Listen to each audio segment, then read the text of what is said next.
Hi friends, అందరికీ నమస్తే. Welcome to our channel. నేను మీ కుస్మా. ఎలా ఉన్నారు అందరూ? మీ అందరూ కూడా హ్యాపీ అండ్ హెల్దీగా ఉంటారని మనస్ఫూర్తిగా కోరుకుంటూ ఇవాళ వ్లాగ్ స్టార్ట్ చేస్తున్నా. మరి వాళ్ళ వ్లాగ్ ఏంటి అని అంటే ఒక ఆఫ్టర్నూన్ రొటీన్ అనమాట. సో మధ్యాహ్నం పూట ఆల్మోస్ట్ మన అందరికీ ఎలాగంటే కొంచెం లేజీగానే ఉంటుంది, లేజీగా అనిపిస్తుంది అని చెప్పేసి అనిపిస్తుంది. కానీ కాస్తంత టైం కేటాయించామంటే మార్నింగ్ పూట మరి హరిబరి ఉండదు అని చెప్పేసి చిన్న చిన్న పనులు అయితే మీతో షేర్ చేసుకుంటాను. సో ఒకవేళ ఏమైనా గ్రాసరీ మనకి రీఫిల్ చేసుకోవాలి అనుకుంటే మార్నింగ్ అసలు అవ్వదు కదండి. సో ఈ టైంలో నేనైతే ఫిల్ చేసుకుంటాను. ఒకవేళ మనకి సామాన్లు ఏవైనా అంటే ఆన్లైన్ మనకి లిస్ట్ పెట్టుకోవాలి అనుకుంటే మధ్యాహ్నం ఒకసారి మార్నింగ్కి ఏంటి కావాలి, రేపేంటి ఉన్నాయి లేదా సామాన్లు అవన్నీ అవి కూడా ఉన్నవి లేనివి కూడా ఒకసారి చెక్ చేసుకుంటాను అనమాట. సో దట్ ఏంటంటే మధ్యాహ్నం ఒకళ్ళు ఆర్డర్ పెట్టామంటే మనకి ఆల్మోస్ట్ ఈవినింగ్ కల్లా మనకి వచ్చేస్తాయి కదా. గ్రాసరీ విషయానికి వస్తే, ఇంకా వెజిటేబుల్స్ విషయానికి వస్తే, మిల్క్ విషయానికి వస్తే ఇవన్నీ కూడా మధ్యాహ్నమే కొంచెం మనకి చేసుకోవాలి. ఇదే ఎండాకాలం అనుకోండి, ఇలా వేడిగా ఎక్కువగా ఉన్నప్పుడు బాడీ డిహైడ్రేట్ అయిపోతూ ఉంటుంది, ఏ పని చేయబుద్ధి కాదు. కానీ వింటర్లో ఏంటంటే మార్నింగ్ ఏ పని చేయబుద్ధి కాదు, మధ్యాహ్నం ఏ పని చేయబుద్ధి కాదు, అసలు పనులే చేయబుద్ధి కాదు. అలా కప్పుకొని కోజిగా కూర్చుంటే సెల్ ఫోన్ దగ్గర బాగుంటుంది అనమాట. సో అలా అవ్వదు కదండి. హౌస్ వైఫ్కి ఏంటంటే 24/7 మనం అన్ని పనులు చేసుకోవాలన్నమాట. సో నేనైతే ఇదిగోండి మధ్యాహ్నం పూట ఇలాగ ఏమైనా గ్రాసరీ ఫస్ట్ అయితే ఈరోజు రీఫిల్ చేసుకున్నాను. అండ్ ఇవాళ వ్లాగ్లో వచ్చేసరికి మంచి మంచి ప్రీమిక్స్లు మీతో షేర్ చేసుకుంటాను. సో మీలో ఎవరైనా ఫస్ట్ టైం మన ఛానల్ విజిట్ చేసినట్లయితే చిన్న లైక్ చేయండి, ఛానల్కి సబ్స్క్రైబ్ చేసుకోండి, కాస్తంత టైం తీసుకొని వ్లాగ్స్ మొత్తం చూడండి. సో ఇంకా ఇప్పుడు ఏంటంటే మార్నింగ్ కోసం అంటే రేపు జినుగులు వంకాయలు కూర చేద్దాం అనుకున్నాను. సో జినుగులు అయితే నానబెట్టేస్తాను. ఈవినింగ్ పూట ఆకలి వేసిన టైంలో ఇంట్లోనే ఉండే ఏవైనా సామాన్లతోటి ఒక స్నాక్స్ ఐటెం చేసుకున్నామంటే హెల్తీ కదండి. సో మా అందరి కోసం ఒక దిబ్బ రొట్టి వేశాను. ఒక్కొక్కరు ఒక్కొక్క ముక్క తినేస్తాను అనమాట. సో ఇదైతే నువ్వుల పొడి రెడీ చేసుకుంటున్నాను. ఇది పెద్దగా షేర్ చేయవలసిన రెసిపీ అయితే కాదు. అయితే ఏంటంటే మార్నింగ్ పూట చెప్పాను కదా, అక్కడ లంచ్ బాక్స్ కట్టిన వాళ్ళైనా లేకపోయినా కూడాను ఏంటంటే ఒక కర్రీ చేస్తామంటే నువ్వుల పొడి అనుకోండి, అప్పటికప్పుడు నువ్వులు ఫ్రై చేసుకొని పొడి చేసుకుంటే ఆ వేడి మీద మనం ఫ్రై చేసిన వెంటనే పొడి చేసామంటే కొంచెం పేస్ట్ లాగా వచ్చేస్తుంది. కాబట్టి ఇలా ఫ్రీ టైంలోనే చిన్న చిన్న పొడులు ఏమైనా చేసుకోవాలనుకుంటే నేను చేసుకుంటాను అనమాట. సో ఇప్పుడైతే నువ్వులు మంచిగా లో ఫ్లేమ్లో ఫ్రై చేసుకున్నాను. అండ్ కడాయి కొంచెం వేడిగానే ఉంది కదా, అంటే స్టవ్ పై నుంచి దింపినప్పటికీ అలా కొంచెం కలిపేస్తూ కొంచెం మాడకుండా చూసుకుంటున్నాను అనమాట. ఎందుకంటే నువ్వులు మంచిగా డ్రై రోస్ట్ అయి పొడి చేసుకుంటేనే మంచి వాసన వస్తుంది. అండ్ ఇక్కడ ఒక మంచి స్నాక్స్ ఐటమ్ మీతో షేర్ చేసుకుంటున్నాను. అదేంటి అంటే పోహా మిక్సర్ అనమాట. ఇది బేసిక్గా నేను అమ్మ కోసం చేస్తున్నాను. అమ్మ ఏంటంటే అస్సలు కారం ఐటమ్స్ తినదు, బిస్కెట్లు తినడానికి ఇష్టపడుతుంది, అస్సలు కారం అనేది ఇష్టపడదు అనమాట. సో తన కోసం చేస్తున్నాను అనమాట. అంటే లైక్ మనం ఈ రెసిపీ ఈ స్నాక్ ఐటమ్ మన చిన్నపిల్లలకు కూడా ఇవ్వచ్చు. పల్లీలు కొంచెం డ్రై రోస్ట్ చేశానండి. ఇవైతే పేపర్ అటుకులు తీసుకున్నాను. నార్మల్వి తీసుకున్నా కూడా సరే బాగుంటుంది అనమాట. సో లో ఫ్లేమ్లోనే మనం ఈ అటుకులు ఏంటంటే కొంచెం ఫ్రై చేసుకోవాలన్నమాట.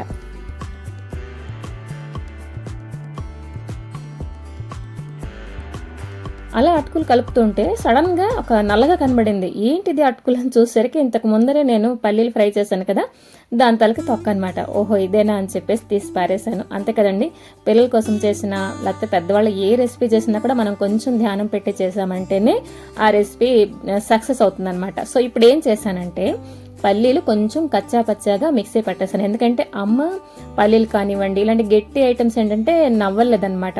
కాబట్టి తనకి కొంచెం ఈజీగా ఉంటుంది అని చెప్పేసి. అండ్ ఇక్కడ అటుకులు అయితే మంచిగా ఫ్రై అయిపోయినాయి.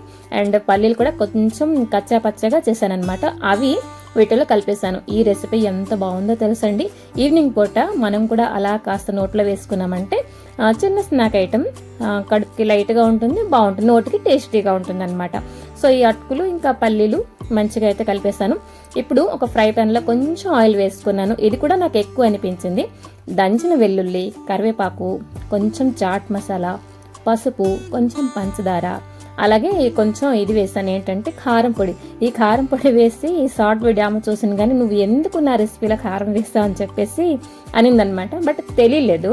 ఒకవేళ మనకి ఎక్కువ కొంచెం స్పైసీగా కావాలంటే అక్కడ కారం పొడి కొంచెం అంటే క్వాంటిటీ పెంచుకోవచ్చు అనమాట. సో ఇవన్నీ మంచిగా అంటే ఎక్కువ మాడకుండా లైట్గా గోల్డెన్ బ్రౌన్ వచ్చినంత వరకు మనం ఫ్రై చేసుకోవాలి.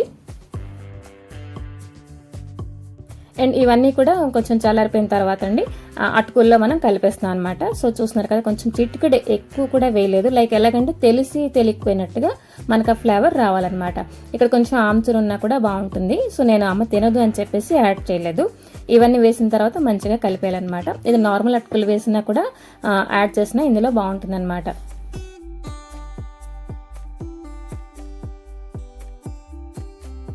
అసలు యాక్చువల్గా ఈ అటుకులు ఫస్ట్ నేను తెలియక ఒకసారి ఏం చేశానంటే వాష్ చేసేసాను ఉప్మా చేద్దాం అని చెప్పేసి.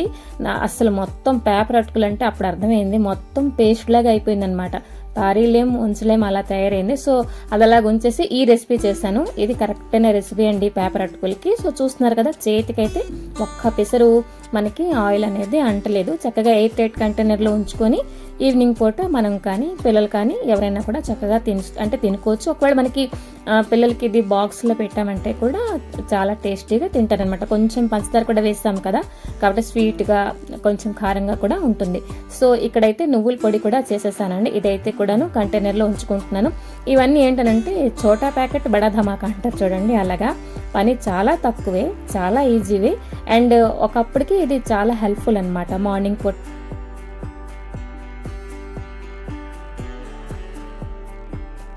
ఇప్పుడు ఈ నువ్వుల పొడిలో నేను సాల్ట్ కానీ చిల్లీ పొడి హింగువ ఏంటి కూడా యాడ్ చేయలేదండి. ఎందుకంటే ఒక్కొక్కసారి మా వాళ్ళు ఏంటంటే నువ్వుల పొడితో స్వీట్ వేసిన కర్రీ చేయమంటారు. లైక్ ఆ కర్రీలో మనం పంచదార వేసుకోవాలన్నమాట. అక్కడ మనకి చిల్లీ పొడి అవసరం లేదు కదా, కాబట్టి కర్రీ చేసినప్పుడు ఇన్స్టెంట్గా కారంది కాస్తే కారం, అండ్ ఒకవేళ స్వీట్ కాస్తే స్వీట్, లేకపోతే మనం ఇది రైస్లో కూడా చక్కగా కలుపుకోవచ్చు. నువ్వుల పొడి అన్న మీకు తెలుసా, ఇష్టమా? తప్పకుండా కామెంట్ చేసేయండి. సో అదనమాట. సో ఇది అయితే ఈ పని అయిపోయింది. ఇంకా నెక్స్ట్ అయితే ఇన్స్టెంట్ చట్నీ పొడి అండి. లైక్ మన పుట్నాల పప్పు, కొంచెం వెల్లుల్లి, కొంచెం గ్రీన్ చిల్లీ, జీలకర్ర కొంచెం వేసుకోవచ్చు, అండ్ కొంచెం సాల్ట్ అనమాట. ఇది ట్రావెల్ ఫ్రెండ్లీ కూడా. మనం ఒక చోటికి వెళ్తున్నామంటే ఈ పొడి చక్కగా చేసుకొని సాల్ట్ ఆ మాత్రం కొంచెం చిటికెడు ఎక్కువ వేసుకుంటే మన వాటర్ అయినా మజ్జిగైనా మిక్స్ చేసుకుంటాం. కాబట్టి ఇది మనకి టిఫిన్లోకి చాలా యూజ్ఫుల్ అనమాట. అండ్ బిజీ మామ్స్కి, వర్కింగ్ మామ్స్కి ఇదైతే చాలా యూజ్ఫుల్ అనుకుంటున్నాను. ఈవెన్ నాకు ఇది చాలా హెల్ప్ అవుతుంది అనమాట. ఎందుకంటే మార్నింగ్ పూట అప్పుడే నీళ్ళు వస్తాయి, అప్పుడే వంట, అప్పుడే టిఫిన్. ఎలాగంటే మరో 4 చేతులు ఉండాలి అని చెప్పేసి అనిపిస్తుంది. ఆ టైంలో ఇది మనకి చాలా యూజ్ఫుల్ అనమాట. సో ఇదిగోండి, చట్నీ పొడి అయితే రెడీ అయిపోయింది. ఇది మనం అలాగని చెప్పి నేను ఈ ఫ్రెష్నెస్ అనేది మనం ఒక వారం 10 రోజులు మాత్రమే చక్కగా తినుకోవచ్చండి. అలా నెలల కొద్దీ పెద్ద పెద్ద డబ్బాలో చేసి ఉంచుకున్నామంటే ఈ ఫ్రెష్నెస్ అయితే మనకి ఉండదు. ఏదైనా ఎప్పటికప్పుడు చేసుకుంటేనే మనకి బాగుంటుంది. ఒకవేళ మనకి హరీబరీగా ఉంటూ ఉంటాం కదా, కాబట్టి కొంచెం మనకి టైం కలిసి వస్తుంది. అండ్ చట్నీ పొడి అయిపోయింది కదా, ఇప్పుడు ఇన్స్టంట్ కర్రీ మసాలా పేస్ట్ అనమాట. మనకి కుర్మా కర్రీస్ ఉంటాయి చూడండి, మసాలా కర్రీస్. సో దానికి ఏంటంటే కొంచెం ఎండు కొబ్బరి, పల్లీలు, కొంచెం నువ్వుల పప్పు, దోస గింజలు, ఇలైచి, ఆ తర్వాత కొంచెం గసగసాలు కూడా వేసుకోవచ్చండి. వైట్ కర్రీ పేస్ట్ వస్తుంది మనకి, చాలా టేస్టీగా ఉంటుంది, క్రీమీగా ఉంటుంది అనమాట. చూస్తున్నారు కదా. అయితే ఇవన్నీను మనం పచ్చివి తీసుకున్నాం కదా, ఈ పచ్చి వాసన పోయేదాకా మనం ఇప్పుడు దీనికి ఫైన్ పేస్ట్ చేసేసాం, అంటే ఫ్రై చేసుకోవాలన్నమాట. దానికోసం కూడా ఎక్కువ ఆయిల్ కూడా అవసరం లేదు. లైక్ ఎలాగంటే ఇప్పుడు ఈవినింగ్ పూటకి లేకపోతే మార్నింగ్ ఒకవేళ చపాతీలు మనం చేసామనుకోండి, మసాలా కర్రీస్ చేయడం అనేది అసలు టైం కుదరదు. ఆ టైంలో ఆలూ కర్రీ లేకపోతే పన్నీర్ కర్రీ లేకపోతే గోబీ కర్రీ అలాంటి వాటి గ్రీన్ పీస్ వేసిన ఈ పేస్ట్ చాలా బాగుంటుంది అనమాట. సో కొంచెం ఆయిల్ వేసానండి.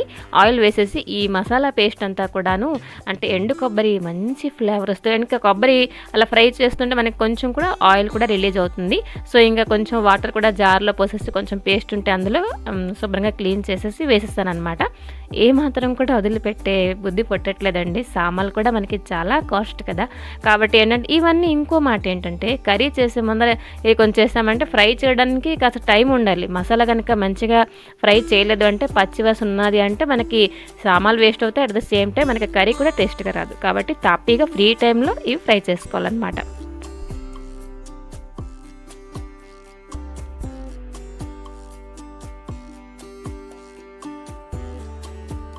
ఇంకా సరేనండి, ఈ వ్లాగ్ ఇక్కడితో ఆపేద్దాము. చిన్న లైక్ చేయడం మాత్రం మర్చిపోకండి, కామెంట్ చేయండి. మరొక మంచి వ్లాగ్తో మీ ముందరికి వస్తాను. Till then take care and bye bye.